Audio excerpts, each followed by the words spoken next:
શું ફ્રેન્ડ્સ, તમે ક્યારેય ઉકળતા પાણીમાં ચણાના લોટને ઉમેર્યો છે? ઉમેરી તો જુઓ, એવી ટેસ્ટી રેસીપી તૈયાર થશે કે બધાને ખૂબ જ પસંદ આવશે.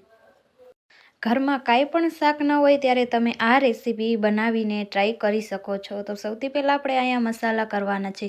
તો આમાં આપણે મસાલામાં અડધી ચમચી જેટલું મીઠું લીધું છે, અડધી ચમચી જેટલું હળદર પાવડર લીધો છે, ત્યાર પછી અડધી ચમચી જેટલું આ રીતે આખું જીરું ઉમેર્યું છે.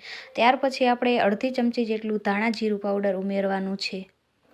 આ રેસીપી છે તે આપણા દાદી નાની ખૂબ જ બનાવતા હતા. ત્યાર પછી આપણે આમાં અડધી ચમચી જેટલું લાલ મરચું પાવડર ઉમેરવાનું છે ને ત્યાર પછી આ રીતે ઉકળવા દઈને આપણે તેમાં ચણાનો લોટ આપણે આ રીતે જે વાટકી ભરીને પાણી ઉમેર્યું હતું એ જ વાટકી ભરીને આપણે આમાં ચણાનો લોટ ઉમેરવાનો છે અને આ રીતે આપણે વેલણ લઈને આ રીતે બધી વસ્તુને સરસ રીતે આ રીતે મિક્સ કરી દેવાનું છે.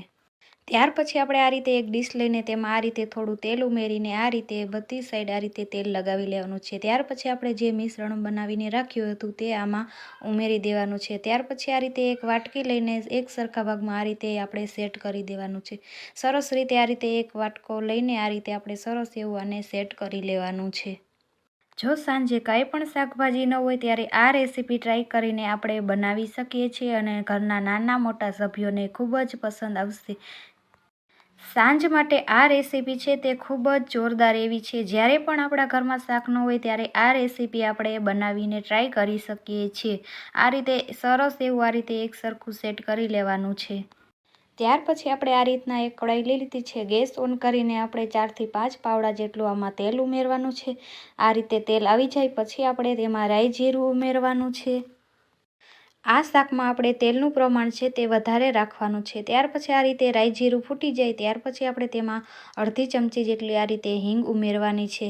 આ રેસીપી છે તે આપણા દાદી નાનીના જમાનામાં ખૂબ જ બનતી હતી. અત્યારના લોકો છે તે આ રેસીપી ખૂબ જ ઓછી બનાવતા હોય છે. અને ત્યાર પછી આપણે તેમાં ઉમેરવાના છે મીઠા લીમડાના પાન. ત્યાર પછી આપણે આમાં સૂકા મસાલા ઉમેરવાના છે. આ રીતે તમાલપત્ર, મરચાં લાલ અને તજ અને બાદિયા. પછી આપણે આ રીતે જે લસણ, આદુ અને મરચાંના કટકા કરીને રાખ્યા હતા તે ઉમેરવાના છે. અને ત્યાર પછી આપણે આ રીતે ડુંગળી જે ક્રશ કરીને રાખી હતી તે ઉમેરવાની છે. અને આ રીતે બધી વસ્તુને સરસ રીતે આ રીતે મિક્સ કરી લેવાની છે. તો ફ્રેન્ડ્સ, તમને આ રેસીપી કેવી લાગી તે મને કોમેન્ટમાં જરૂર કહેજો અને પસંદ જ આવે તો ચેનલને લાઇક કરજો, શેર કરજો અને ચેનલને સબસ્ક્રાઈબ કરવાનું તો ભૂલતા જ નહીં. ત્યાર પછી આપણે આમાં મસાલા ઉમેરવાના છે. આ રીતે સ્વાદ અનુસાર મીઠું ઉમેરવાનું છે અને અડધી ચમચી જેટલી આ રીતે હળદર ઉમેરવાની છે અને અડધી ચમચી જેટલું ધાણા જીરું પાવડર ઉમેરીને આ રીતે બધી વસ્તુને સરસ એવી મિક્સ કરી લેવાની છે. આ રીતે બધી વસ્તુને મિક્સ કરીને આપણે આમાં ઉમેરવાની છે લસણવાળી ચટણી. જો તમે લસણવાળી ચટણી ન ખાતા હોય તો તમે કોરી ચટણી પણ આમાં ઉમેરી શકો છો. પણ જો આપણે આ રીતે લસણવાળી ચટણી ઉમેરીશું ને તો શાકનો સ્વાદ છે તે સરસ એવો લાગશે. આ રીતે આપણે ચટણી મિક્સ કરીને આપણે તેને સરસ રીતે આ રીતે તેલમાં આ રીતે સરસ એવી પકવી લેવાની છે. આ રીતે આપણે તેલ છૂટું પડે ત્યાં સુધી આપણે આને પકવી લેવાની છે. અને ત્યાર પછી આપણે તેમાં આ રીતે 1 વાટકા જેટલી આ રીતે છાશ ઉમેરવાની છે. છાશ ઉમેરીને આ રીતે બધી વસ્તુને સરસ રીતે મિક્સ કરી લેવાની છે. અને આ રીતે આપણે તેને 1 થી 2 મિનિટ સુધી આ રીતે પકવી લેવાનું છે. આ રીતે જ્યાં સુધી આ રીતે આ છાશ ઉકળવા ન લાગે ત્યાં સુધી આપણે તેને આ રીતે સરસ રીતે મિક્સ કરી લેવાનું છે. ત્યાર પછી આપણે આ રીતે ચણાનો લોટ આ રીતે બાફીને રાખ્યો હતો થાળીમાં તે આપણે આ રીતે સરસ રીતે આ રીતે તેના ચાકા વડે સરસ એવા આ રીતે પીસ કરી લેવાના છે. ત્યાર પછી આ રીતે આ છાશ ઉકળી જાય પછી આપણે તેમાં આ રીતે વારાફરતી આ પીસને ઉમેરી દેવાના છે.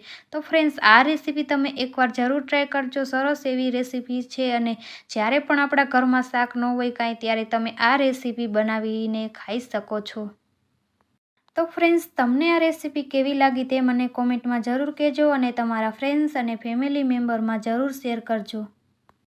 આ રીતે બધા પીસને આપણે આમાં ઉમેરી દેવાના છે. તો તમે સમજી જ ગયા હશો કે આપણે આ રીતે ઢોકળીનું શાક બનાવ્યું છે. તો તમે જોઈ શકો છો કે આપણું ઢોકળીનું શાક છે તે ખૂબ જ ટેસ્ટી લાગી રહ્યું છે.